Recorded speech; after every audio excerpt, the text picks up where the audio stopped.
Motorcycle riders are certainly used to being in the spotlight. $1-million salaries, legions of fans, and an opening ceremonies that brings a concert-like intensity. But only Kawasaki privateer Daniel Blair knows what it is really like to be a rock star.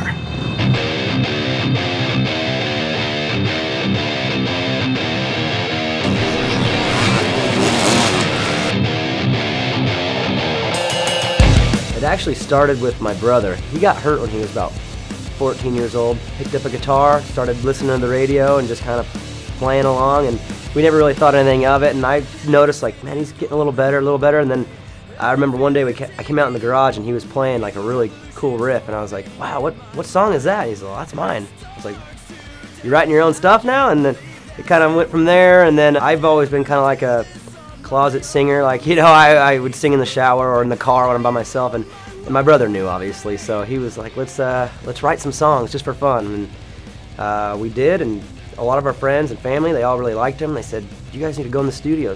We went in the studio, did a little demo, and then next thing we knew, we were playing shows, had a full band, and then we were playing in Europe and on Warped Tour. It was like, I mean, we never even really thought it was going to do anything like that. It was more just for fun, and then it kind of jumped into something real. To balance the two, the racing and the music, it's pretty difficult just because, I mean, in order to be successful, you have to give a lot, and to do two things that take a lot of attention, a lot of time, it's hard, but it's just managing the days and making sure that things get done when they need to. You know, I get up early and do my training, and then go over to my brother's, we'll write music. We just got to really manage it the best we can, and it's really hard because I really care about both of them a lot. I do feel sometimes like they take away from each other sometimes, but I've been doing it now enough that I've learned to manage it good enough to where I can get both of them done. My racing background influences me a lot. I mean, they kind of influence each other. When I write my music, I like to write about things that I've experienced in my life, and racing's been my life, my whole life. I write a lot of my lyrics based on my experiences, and then with racing, I want to play music that gets me fired up, so, you know, I always listen to stuff that helps me get motivated to race. So they kind of work hand in hand, and they definitely feed off each other, and it's made things interesting for a lot of people too. A lot of our friends really, they can see the connection.